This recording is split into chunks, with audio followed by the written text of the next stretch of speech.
At Nam. I'm going to say what I was about to say. Is that all you're going to say? Oh, what is what I'm going to say? Oh, no, you. That is what I'm going to say. Oh, that's right. Yeah, I'm afraid I scribbled it down the last time.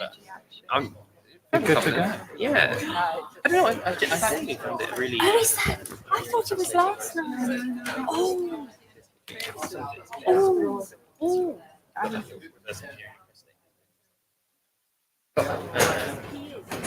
So fine. I'm excited. I'm going to. I don't need this lesson. I am.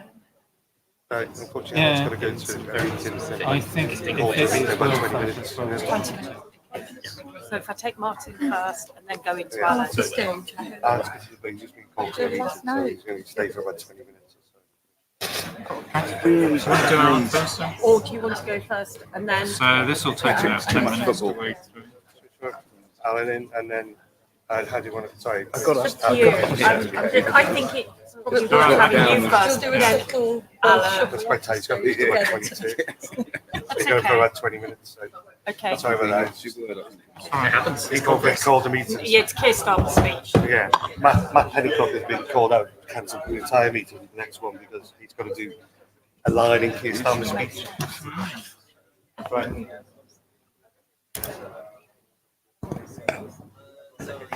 Yeah. Okay, colleagues. Thank you very much for coming. To all of you who've made an 11:15 start on the Tuesday of conference. I always note that the morning sessions get smaller and smaller in attendance as conference goes on, and I think it's because the lunchtime session becomes the first one of the day, isn't it? Okay, I'm really pleased to be chairing this session. I'm really pleased to be welcoming you to Labour's Environment Hub. I am Lisa Trickett. I co-chair with my colleague Ken Penton, Labour's Environment Campaign SERA.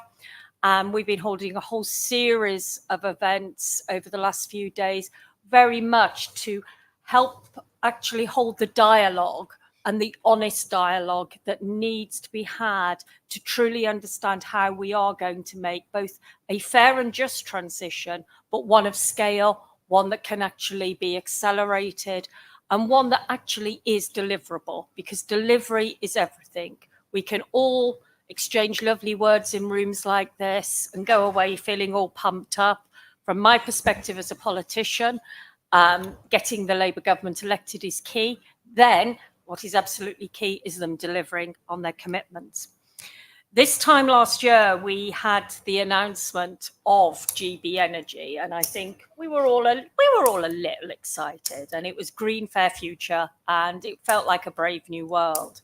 Year on, we've obviously, over the last few weeks, had a Conservative government who has sought to create a major green wedge, but we've started to see also Labour understanding it has to take this fight on, that we do have, net zero is not negotiable. It's going to have to happen. GB Energy is a vehicle, but actually what we've heard in this room and in other debates, actually some of the detail, and, the devil is always in the detail. So we were really pleased when we were approached by the Energy Research Accelerator, who have helped establish a commission to actually explore really what the role of the public sector is and what GB Energy could look like. And what I will do is very swiftly pass to my colleague on my right, Professor Martin Freer, who is director of the ERA and has done some fantastic work in the West Midlands in terms of driving forward a clean energy transition. Martin. Thank you very much, Lisa. And that is a fabulous introduction in the sense of there's a lot of excitement, isn't there, this last few days, and actually, as Lisa described, running back over the last 12 months around what could happen in the energy sector and how a change of government could drive that. But as Lisa rightly says, one needs to think through the detail of how this might happen so that one doesn't end up doing things which end up being slightly perverse and slowing things down. So we do need to change things, but let's change things in a way that gets us there faster and with better buy-in into the transition. So we have run a process over the last 6 months or so, which has drawn in a lot of different stakeholders from a lot of different sectors to really look at what the opportunities might be around GB Energy and some of the things that it might focus on, and actually trying to be clear on the things that probably it shouldn't focus on.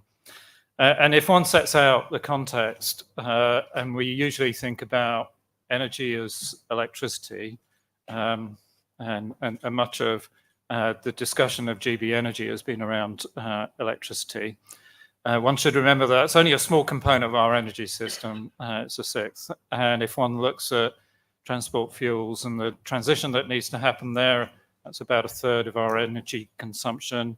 And if one looks at heat, that's about 50%. So there's a lot of focus that needs to be given, not just to the electricity bit, although as we transition on fuels and heating, it will be more electrified. One needs to think about these sectors and how they join up.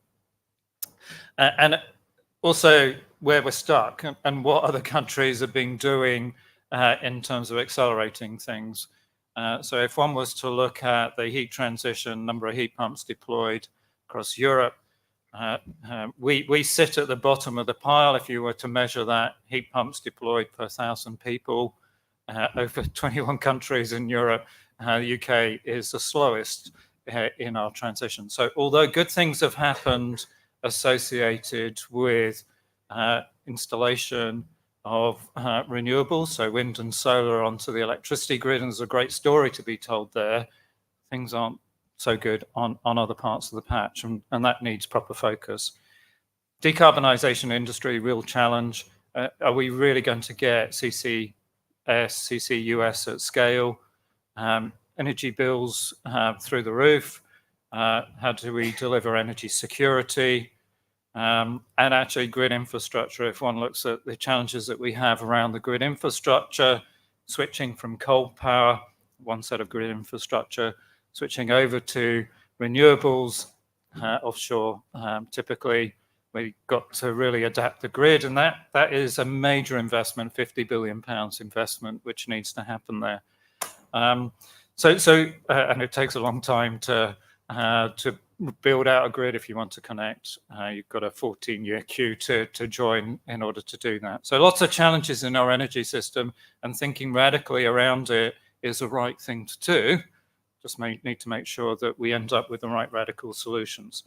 So as part of the commission, what we've done is worked our way through things that could be done. Started with looking at the energy companies, the energy suppliers, and would you nationalize those? Would you take them back into public ownership?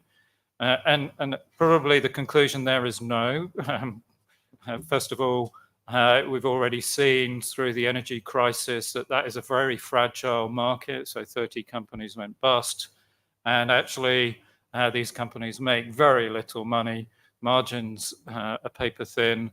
What is the point of messing around with that supply side of things? And then you could ask a bigger question, which is, well, why don't we nationalize the vote yesterday? Why don't we nationalize the whole shooting match? And then maybe you can get additional value from the generation side, from the distribution supply side. So maybe there's an argument to be had there. But we would say not, because it's going to cost of the order of $200 billion to do that. Is that the best use of public borrowing? Isn't it better to, if you're going to deploy $200 billion, to deploy that out into new infrastructure, new solutions? So for us, that isn't the right solution. And then should GB Energy be playing in the renewables market. Is a real value for doing that. And the argument there has been around, look at the Scandinavian renewable companies. They operate well in our market. They return value back into not our market, but back into Scandinavia. Is there something that GB Energy could do there in order to deliver value back into the UK economy? And if you look at the numbers, probably you could. If you take the biggest of those companies, they have total profits from all of their operations about 1.3 billion, which gets returned back into the Norwegian economy. But if you divide that in a UK context between 28 million homes, it's only about £46 a home. So it's not really a game changer. So is that really the right thing to do? And UK has been fantastically good at delivering offshore wind up to this point. Get the CFDs right. I know that the last auction didn't quite work, but if you get the strike price right, as has happened in Ireland, so there was almost a parallel auction, we know that we will get the wind power generation. And then I think most recently there was a bit of a conversation around National Grid and grid infrastructure, how long it takes to deploy that. As I said, it takes 14 years if you want a connection. How on earth do you speed that up? And the Nick Windsor review talked about getting that down to 7 years. So is this a place where GB Energy could actively compete and incentivize a better way of working around grid development and grid deployment? Our sense is probably no, and because if you're thinking about building a company up from scratch that could compete, where does the skills come from? Well, you're probably taking it from National Grid. Where's the expertise come from? You've got to probably take it from National Grid, and you probably end up slowing things down. And the other big issue is availability of cable. So there is a bottleneck around availability of cable. There's a few companies that manufacture that. If you want to compete, there's only a few companies that manufacture the cable. So the bottleneck remains. And so our conclusion is actually having a better set of incentives and bigger stick around DNOs and National Grid is probably the solution. So if none of those are the things that we think GB Energy should focus on, what is it that GB Energy should focus on? And we were guided here by 3 principles. The first is whatever you do, don't slow stuff down. So reform needs to be decisive but minimal. And any new organizations need to be tightly focused to give the greatest chance of success. Don't do everything, focus. And state-owned bodies should concentrate on the problems that nobody else can resolve. So don't try and compete. And so the areas where we think there's great opportunity, great possibilities around local energy and driving the market there, massive opportunity, massive impact to be had around local energy systems, big market failure. We're thinking about the energy system in the future. National and local generation need to exist hand in hand, and there's a big opportunity to drive that local. If one thinks about balancing the grid, which is going to be really important in the future, energy storage to match up with renewables is going to be a really important component. The market doesn't quite work there at the moment. Great opportunity for GB Energy to develop assets, work in that strategic way, and then maybe either sell those assets or retain those assets in the future.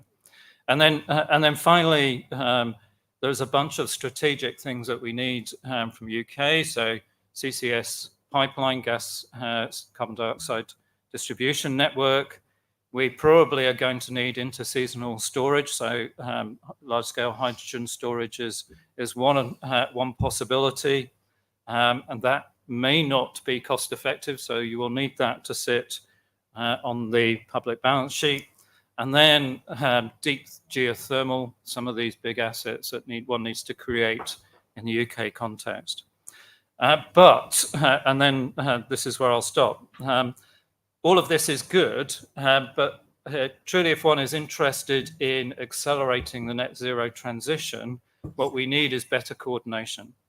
And better coordination means at a governmental level, we need better ownership and a delivery body that takes responsibility for everything from skills development all the way through to manufacturing and coordination across energy vectors. So to conclude, for us, the biggest need actually is strong government around the energy transition.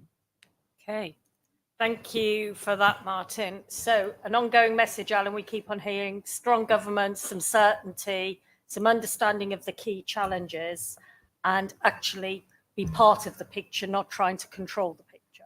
Does that fit with your vision for GB Energy? Yeah, pretty much so.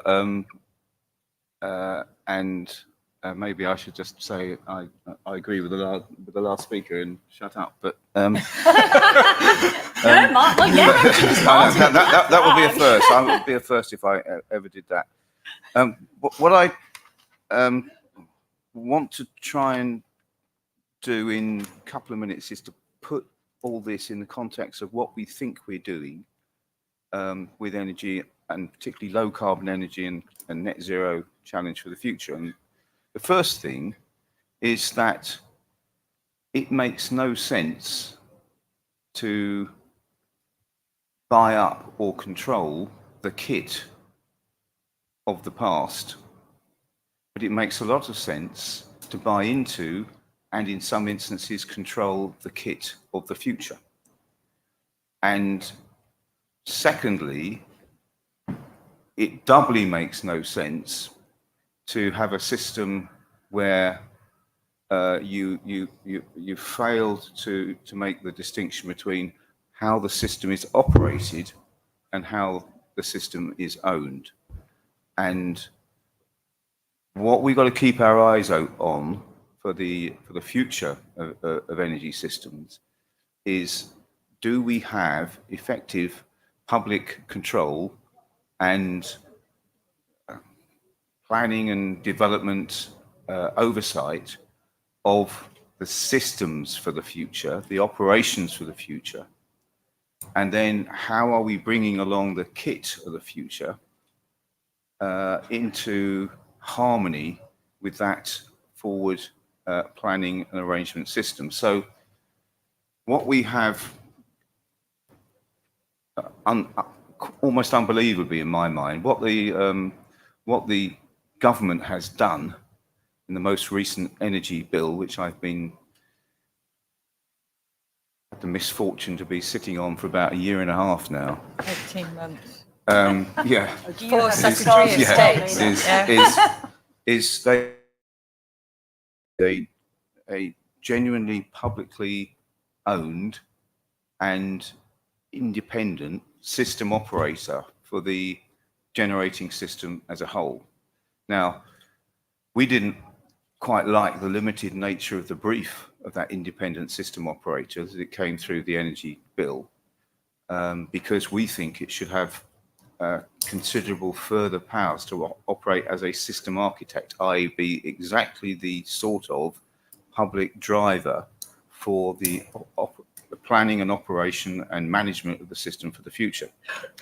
And that's certainly what we'll do in government, is actually take that ISOP and give it those additional powers and arrangements to make it much more of a system architect. Now that then comes to what is the train set, as it were, that you've got the lines, what's the train set going to be for the future as you run it forward. And this is where we get, I think, back to exactly what Martin's been saying. Great British Energy has to perform a function of making sure that the train set is as complete and integrated as it can be in the system of the future. And that means absolutely, number one, not buying stuff up, but buying into stuff, and indeed enabling and managing that kit in such a way that you have, for example, crowded investment into that kit as a result of Great British Energy being in a position to effectively guarantee the continuity and certainty of those investments by, for example, reducing the cost of capital as a result of that certainty, giving a substantial de-risking of those projects for the future. And so that means that Great British Energy will have a variety of roles, sometimes to effectively be the catalyst for those developments, sometimes to be the part owner of those developments, sometimes to be the lead investor in those developments and bring other people in on the back. And one of the cases which I think we could look at, as indeed as Martin said, as one of the most important things, is what there already is a commitment for in Great British Energy, which is to supply a substantial amount of seed capital, as it were, to local energy, local decarbonised, low carbon energy solutions. And what we know about those is that they almost always fail.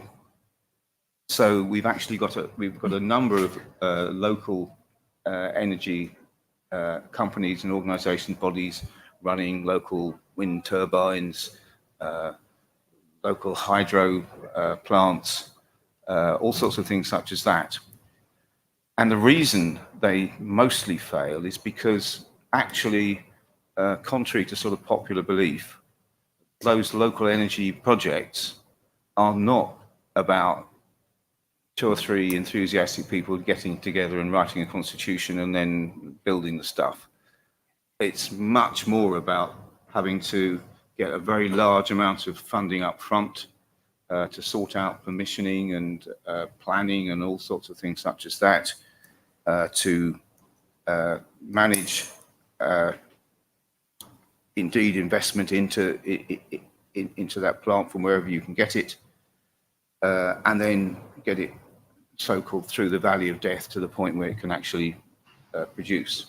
Now, you can imagine if we had something like, or actually Great British Energy being able to guarantee and underwrite and in a number of circumstances invest in that process, the success rate of those local energy projects would actually just soar, and you'd have a complete transformation in that local energy environment. So that's one area to really keep our minds focused on. The other important area is those back to the parts of the kit that we need for future energy certainty. Those areas where they are not easily financeable, not because they're not a good proposition, but mainly because of the patient capital that is needed, because the model of their development is different from the traditional way of developing energy hardware. And that, for example, includes tidal stream, tidal range, may include the work that we're going to have to do on the grid, in as much as we are going to have to develop the grid in parallel rather than in sequence, as we have always done it. So that, to put it bluntly, as far as grid management is concerned, instead of having a system where someone thinks of a development of a grid line that is proposed through Ofgem, process then takes a number of years while Ofgem thinks about it. That comes out the other end, someone then does a line, then you do the next one and so on. Everything has got to happen at once. And we cannot be doing with that sort of arrangement of getting our grid back into shape for net zero. So it may well be the case that Great British Energy will have a catalytic role at least, and possibly a investment role as all those parallel things happen at once. So this is all about Great British Energy being the vehicle by which we actually get the infrastructure and the operations of our low carbon economy properly into place. It is a very different animal from what people in the party have been used to thinking about, but it is one that's absolutely essential, I think, in terms of making the huge amount of investment and the huge number of changes we've got to make in the renewable and low carbon landscape really stick for the future. And that's how I see Great British Energy working. Obviously, a lot of issues, as Martin has said, in terms of how quickly that can get up and running and what you need to do in the meantime, and how you staff it and who you borrow from whom and so on. I think it's essentially going to be a fairly lean vehicle with the work that I've described in mind, but it's one that really needs to be, the starting of it needs to be literally in Labour's first 100 days in office, that we've actually got to get it going on the ground so it can do that work at a very early stage in the first Labour administration. Okay. Alan, I think your coach may await you, darling. I'm conscious there's briefings that we're losing all of our front bench speakers because they're having to go to a set of briefings, no doubt, something to do with the leader's speech. That was absolutely fascinating, and I hope we can all get comfort from the fact that it actually sounds like GB Energy is going to be more the appropriate role of government in terms of the infrastructure, and maybe what I'll look to some of our panel today is what actually they want to put on the train tracks. But thanks a lot, Alan, as always, for your contribution to the debate and the sector. Okay, let's have a debate then. So I'm really pleased to invite my next speaker, Nina Skorupska, the Chief Exec of the Association of Renewable Energy and Clean Tech. Nina's had a long-standing career in the... Look, I know people say that about me. Oh, she's had a long-standing career in public policy, and it's like, yeah, okay, I'm that age. But we're good at it. 40 years, that's not so bad in energy. 40 years. And one of the other themes we've actually interestingly had through our fringe meetings is the absolute importance of not losing the expertise and the experience that's been gained in the legacy industries, because it's that experience and expertise that will actually help us accelerate the pathway to net zero. So absolutely delighted to have you on the panel. Oh, thank you. Absolutely delighted to now hear what you might have to say. Well, good morning, I think. We're still in good morning. And that was quite an interesting description by Alan based on the premise of this morning's conversation. I'm almost going, well, thanks very much. We'll take that. Because I represent, as a trade association, I think some of you in the audience know REA, but we have over 550 members working in decarbonising renewables in power, heat, transport and circular bioresources. And I've been fortunate to not only give evidence to the study that's been led here and giving the feedback on what we think GB Energy, but also be one of the commissioners as well. So I've been both sides of the coin. But in playing my part in that, we've obviously canvassed all of our members around what do they want to see in the future. Because here we are, 2023, I'm pretty good at maths. It's not that far to have a net zero power energy system. And depending how we go forward with Labour's proposition for GB Energy, could actually achieve it or could really delay it. So it was really great to hear about the whole focus, that there will be a focus, that it will be an enabling approach rather than a rip up everything that's been done so far and let's start again. Because to be honest, and I think you'll all agree with us, that will not serve the UK well. We do have as members choices of where they want to invest as developers, and they are investing not only in wind projects, solar, but also energy from waste, anaerobic digestion, biogas, sustainable bioenergy projects. And until they see a consistent and, you know, clear regulatory planning and access to grid framework, they're kind of choosing to go elsewhere rather than stay in the UK.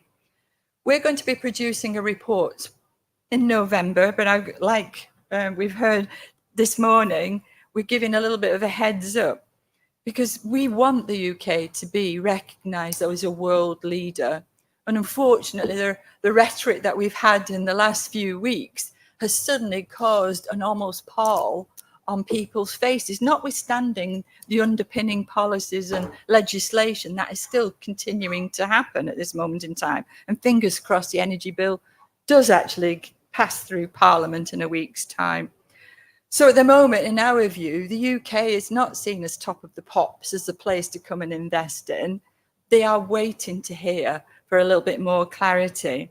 And it's more likely that we're alongside the likes of Germany, Italy and Spain, whereas Norway is still seen as the place that is embracing what could deliver as a flexible, smart, sustainable energy future that will deliver net zero.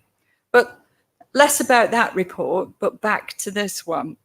I think this pragmatic approach, which isn't about kicking the can down the road, as we heard the definition of pragmatism from the Prime Minister last week, but a pragmatic approach of working hand in hand with the burgeoning desire of renewable energy developers working and understanding both national, regional and local delivery of all the range of different technologies for power, heat and transport. If we can hear that message coming about GB Energy, then the money will flow and the investment will come. I mean, we can always show of hands whether you all believe whether it'll be delivered by 2030 net zero, because one of the big ones that we really need to see in place is a rapid understanding of how carbon capture, usage and storage will help decarbonize our current gas power fleets that are on the system. And I'm sure they still plan to be there in 2030. And remember what net zero actually means. It means net zero. That means we can't just be burning gas willy-nilly. We've got to be dealing with the carbon and greenhouse gas emissions with how we choose to deliver it. And that goes for energy from waste, and it goes from all of our different current systems that are there. So I'll stop there because I'm happy to answer questions and hand back to our chair here. Thank you for that, Nina, and very much for sort of reflecting on sort of the pragmatic options that are before us, and also that whole issue about us working together rather than against each other. Adam, you're representing Energy UK there to accelerate the decarbonisation and drive to net zero. What's your thoughts on GB Energy and the role of the public sector? Sure, big question, especially as everyone's just voted to nationalise all the people that I represent. So this is going to make for an interesting discussion. So yeah, and Energy UK represents essentially all of the electricity generation, wind, solar, nuclear, etc. Also represents the energy suppliers as well that you get your electricity from in the socket. Given that, it might surprise some to know that I'm quite excited about the possibility of GB Energy and what it might do. If it's correctly designed. And I'm excited not because of the problems that GB Energy can solve, because I think there are very few discrete problems that GB Energy can solve that aren't already being solved or could be solved through a regulatory change, a legislative change, whatever it may be. I do think the really interesting question is around equity and it's around fairness rather than around efficacy. I think there's a world in which, some advocates of GB Energy might say, oh, it's because we really want GB Energy to help solve this problem. And apart from maybe in local power and community power, as kind of Alan referred to, and possibly on the transmission side, I don't really see there being a huge value out there. However, I think one thing that has really come to the fore through the energy crisis is the question of fairness in energy.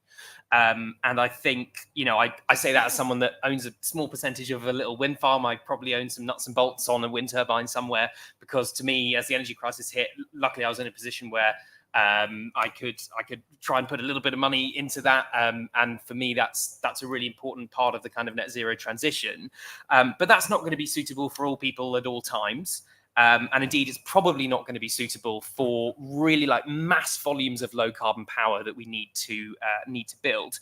That being said, I think GB Energy, there is something here around trying to build in more fairness into energy and trying to, in the context of bringing people with us on that transition to net zero, trying to show that actually the public sector is a much more involved, active player in that transition. That being said, let's just kind of go through a few principles which I think are probably going to be useful. If it's investing in technologies that are going to profit, we can probably only use that profit for one thing.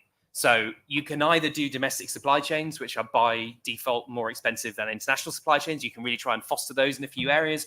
You can use the money to bring down bills. You could use the money maybe to reinvest in new projects. You could maybe do a little bit of all of these, but you can't do all of them at scale at the same time. It's not a silver bullet for solving every single problem under the sun.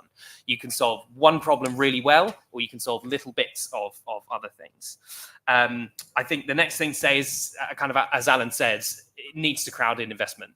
If it doesn't crowd in investment, and if it crowds out investment, I really think it'll be a counterproductive thing to do, because about 70% of the capital we need to reach net zero comes from the private sector. And a lot of it comes from things like pension funds of pensioners living here in Liverpool that put their money into a pension fund that then goes into a company which builds low carbon stuff. So we do need that money to keep coming. We need institutional investors to remain interested in the UK. Whatever it is that GB Energy does, it needs to be really focused. I think it could probably do one or two things really well. And I think it could do 3 or 4 things quite poorly. So again, just needs to be super focused on the specific problems that it can solve. And ultimately for me, this is about a long-term bet. If equity is the thing that's driving at least a part of this, then it should be about a long-term shifting, a long-term changing of energy in the UK. And that means we've got to recognize that GB Energy is not a mechanism to try and get us to 2030. And there's 2 ways of looking at that. The first is a practical thing. You need to staff up, you need to put in legislation, you need to get the money, you need to get the boards. It's going to take time. It took the UK Infrastructure Bank, 18 months to do their first equity investment? Or was it 2 years? 2 years to do their first equity investment. Now, that's not to say GB Energy couldn't be an effective force, but if we have a general election towards the tail end of next year, you then have legislation at some point in the middle of the next year, you start to staff up, then you're getting investments. You're really looking very much at the latter part of the 2020s to have GB Energy kicking off in any kind of tangible way. I think the other way of looking at this is the big problems for 2030, for reaching that target, that really ambitious target that the Labour team has set, is planning, it's grid, which both Rachel and Ed have been speaking about at this conference, and it's also about investment. There's nothing within there that GB Energy can really help with, and it's partly because of that practical, it's partly because of the substantive thing, that those are the big roadblocks to reaching 2030. It's not the lack of GB Energy. That being said, there is a really interesting role that GB Energy could play post 2030 in thinking about what the future of the energy market could look like and how to rebalance that question of fairness. So with that, I'll pass back. Okay, thank you. Thank you for that, colleagues. And I think, again, I hear what you say, Adam, there's always this, I think the words Alan used were a lean structure is actually something that's very welcome, because we've all suffered from huge delays in governmental bodies being established. And we had a debate the other night, and it was truly lovely, because it was cross-sector and had trade union representation, and it really felt we'd got the grown-ups back in the room, certainly after some of the stuff we've heard over the last couple of weeks from the government. And I think partly what we've actually got to do is play nicely and actually all agree some rules and just actually stick to the rules that we collectively agree. I think also, though, one thing that's clear for me, and I maybe hear a bit more from our audience, is Alan did stress accountability and the need for some better oversight. I'm a councillor from Birmingham as well as co-chair of CERA, and 23.2% of our population, nearly 1 in 4, are in fuel poverty, and that is just, it's not, the system is not working if that is creating that issue. So I think, again, how we actually ensure that we do create a system that's fair is going to be key. But, colleagues, the floor is yours. Do I have a roving mic? Alice, are you? It's penultimate day. You have to give me the. I noticed the can of Monster, yes. Okay. Okay, can I take? Well, first was at the back corner over there. Okay. I'll go towards the back. Can I take this gentleman first, the one in the middle, and then the lady at the end?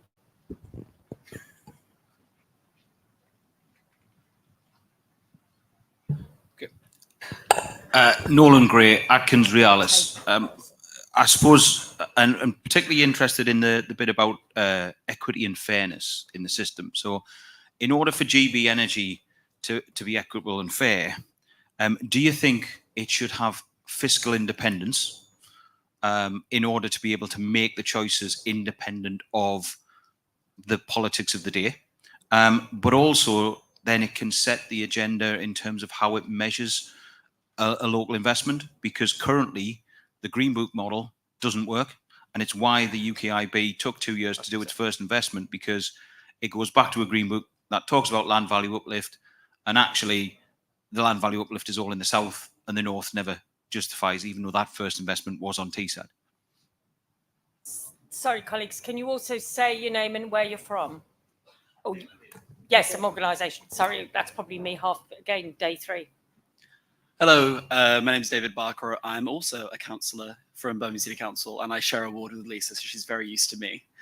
I actually wanted to ask what the role of local government would be in all of this, because it seems everything that's been said has been very national focused. I'm thinking specifically around revenue generating, around cost saving. I know Birmingham's not the only council considering these things, but I'm thinking specifically of other councils where they've tried similar things and it has not gone well. Thank you.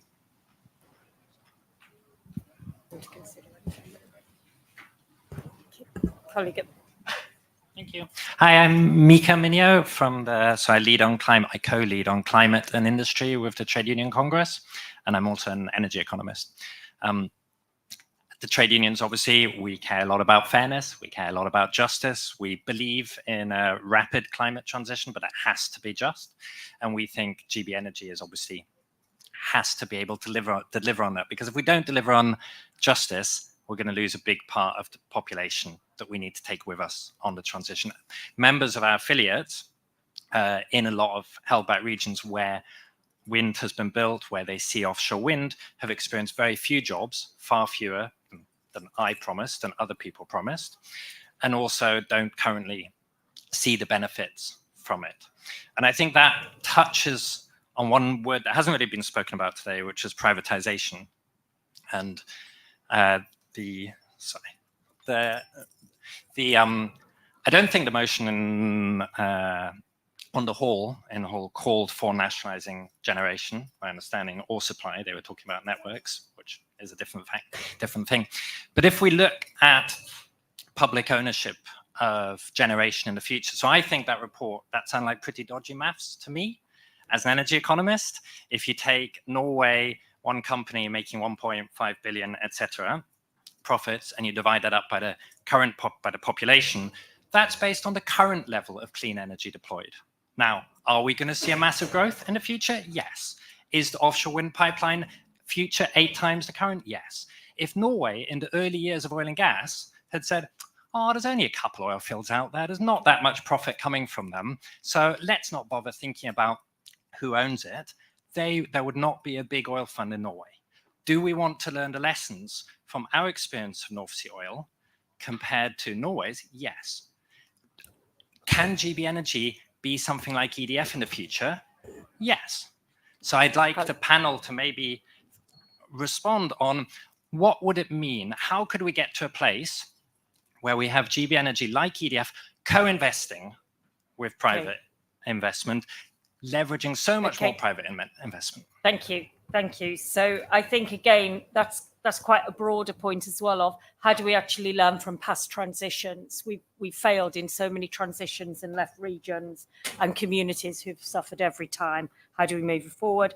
Fiscal independence, the joy of the Green Book, and the role of local government. Martin, I'll let you reflect first. And no rude words about Birmingham, please. Not much to say there. So some good questions, actually. So Green Book stuff. So absolutely agree that actually Green Book doesn't necessarily deliver a balanced view around investments. And we have seen that ourselves and talking to the Green Book team within Treasury, that you need to value or find a way of putting value on social benefit, health benefits as well, and being able to find a way of costing those in. And that would help drive towards investments which are in the more deprived areas of the UK. And we need to, so investment doesn't, the priority for investment is not into the more affluent areas. It's actually getting the transition to happen, and I would argue first into parts of our communities that would benefit best from that transition. The role of local government, I think there's a very strong role here. So although GB Energy could be the facilitator and help encourage investment, encourage capital to come into projects and hold the ring, actually, the local government has a strong role because of its democratic accountability in those programs. And in fact, local government should be formulating and driving those programs, and then GB Energy helps step in and with the delivery side of things. And there is a big need for local area energy planning and actually integrating those local plans into a national plan. Before we've got those plans, local plans, we don't really know what the national plan needs to be. So local government needs to be strong and resourced to support those kinds of developments. So at the moment, that doesn't happen. There's not enough skills and resource in local government. And then maybe to go back to should we invest in wind power and renewable power? I mean, there is an argument, so you might be right that we're going to have quite a lot more renewables, but would we, so if you were starting with a blank sheet of paper, would you start with a offshore wind business as your investment vehicle now? If you look at companies like Vattenfall, Statkraft, etc., the youngest of these is about 50 years old, so they're not new to market. They have been nurtured by their governments and industrial policy, industrial strategy over a period of time. And so they have had this opportunity to kind of build up and build supply chains, build presence in market and expertise. I think a better option would be look where the opportunities are going to be in the future. So I said energy storage. Energy storage is big need in the UK, going to be a big need internationally. We want to build up our manufacturing base, our skills base, and that's services as well. We should be looking at emerging sectors and where the opportunities would be there. Okay, so very much that's a theme that came up. Ørsted were very clear on that yesterday about the need to understand what's already there and supporting and the maturing of some of those markets whilst actually ensuring that. I think you've also reflected on another important point, Martin. The absence of an industrial strategy in this country does make it extremely hard. Adam, a number of people, and it's again another theme, so I think I'd be quite interested in hearing in terms of what your members are doing in terms of the jobs and skills. Clearly, we do need that pathway to be created with real and relevant jobs, because jobs are at risk and people need to hear what's going to replace it. So I think I'd be quite interested to hear how you sort of match with that, and potentially, what is your members' views of local government, and do they see a role for it? Thank you. Yeah, of course. So on jobs and skills, look, I think the point is absolutely right. IPPR has done some great work here that shows essentially the kind of percentage of jobs gained from green energy projects in the UK versus in kind of other competitive markets, and particularly in Northern Europe, we do quite badly. And I think the reason is fundamentally, although we're quite good at building the infrastructure, and we're then quite good at the jobs that involve the construction and the kind of maintenance of it, we're really not good at supply chain. And that's because we fundamentally do not have a strategy for supply chain in this country. And you're probably not going to choose everything. You can do maybe 2 or 3 things really well in the supply chain. Maybe we can do cabling. Maybe we can do turbines. There's lots of different options on the table, and we really desperately need that. And that's something certainly the companies that I represent feel very strongly about, and we advocate very strongly to the government about. And I think that is a really interesting issue for GB Energy. I think we saw in the statement from kind of Ed and Rachel the possible role that GB Energy might play in that supply chain in relation to network infrastructure. Perhaps it could also play that role in generation infrastructure. Either way, you could also see profits being used to essentially subsidize more British supply chain. So you could use some of the money that you have from lower interest rate financing for GB Energy. You could use it to pay for slightly more expensive British supply chain, which leads to the jobs and the skills. So there's various different ways you could do that. Maybe just to respond quickly to some of the other questions. The questions on equity and how you would construct the company.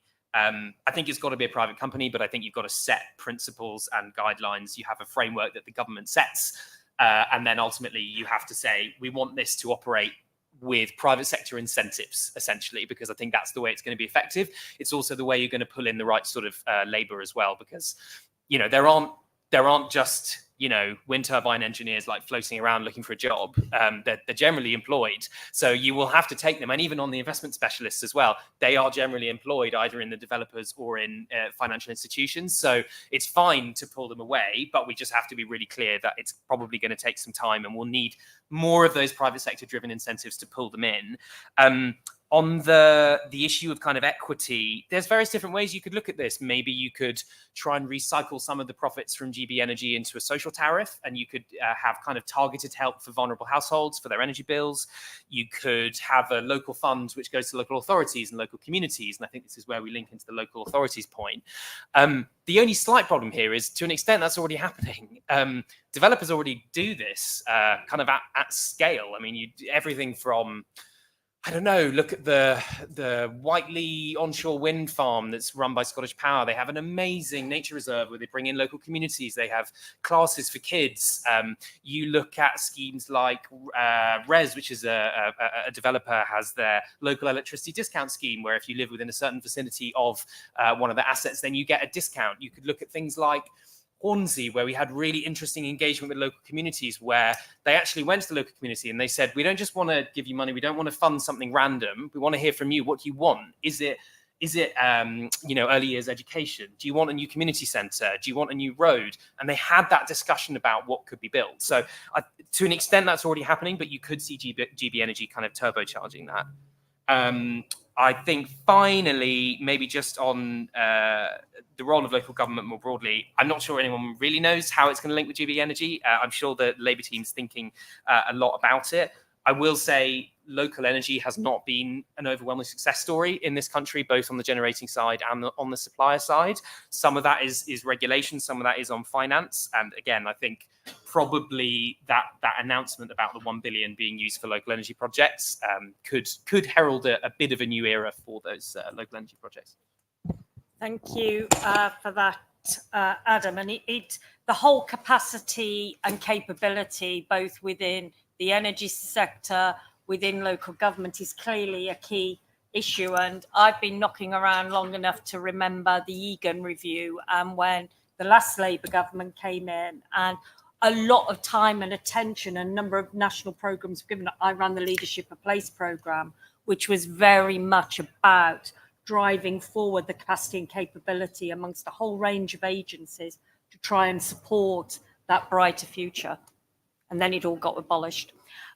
Nina, what are your members looking for in terms of investment mix and Green Book and everything else? Well, I mean, we've got it all written down in our manifesto. So if people want to understand what our members want and think, there's a nice downloadable manifesto program for power, heat and transport. I think interestingly about the jobs, we've always reported as a trade association every year on what are the actual jobs in renewable energy, and we're working hard to get a grip on the clean technology side as well, because everybody waves around green jobs this, green jobs that. I've heard numbers of 400,000, just transition. I think we have to get down to the nuts and bolts and the facts to know where the jobs are, what are the jobs, how fast will they grow, and ultimately, when we talk to our members and we say to them to try and get to what's underneath it all, what do you think your job requirement is if you can grow? And we've got the right landscape and framework in place. And he said, well, we could be doubling, tripling, quadrupling, but it all depends. And that's the multi-million-dollar question of getting that confidence in what those numbers will be, and then people trusting that this will turn up and then go out, reskill and develop. So please have a look at our review. It tells you the jobs, where they are, in which sector, which technology, and everything like that, and where they were in 2022. There's a report there. But I just want to touch on the local community energy. I mean, I've been chief exec of the REA 10 years, and I'd come from the Netherlands. I've been there for 3 years delivering local energy work in partnership with a private company, which was RWE, believe it or not, but the Ascent sister company of it. And I was so frustrated about here in the UK that the moving parts weren't all going at the same time. There was a desire for community, but local authorities weren't ready 10 years ago. So the communities were all saying, fight against local authorities. Then local authorities now have all woken up. But then they want to do peer-to-peer trading, not just building and putting solar on a village hall. We've got to get beyond. It's got to be material in terms of everyday economics of people living in their homes. And in parallel with that, boy, is our understanding of what we can do with decentralized energy now. Solar on homes. Our homes need to be the power stations of the future.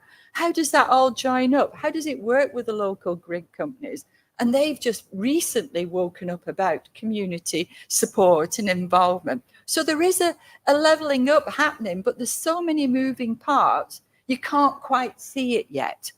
And GB Energy needs to be that role, because I love Nottingham and Robin Hood Energy, and I was mortified when it fell over, and then Bristol's up and downs. And I'm stood next to the mayor, Sadiq Khan, and introduced their white labelled electricity supply company for the social housing. Really was Octopus Energy underpinning it all. But all of these different attempts, why can't we make that framework work?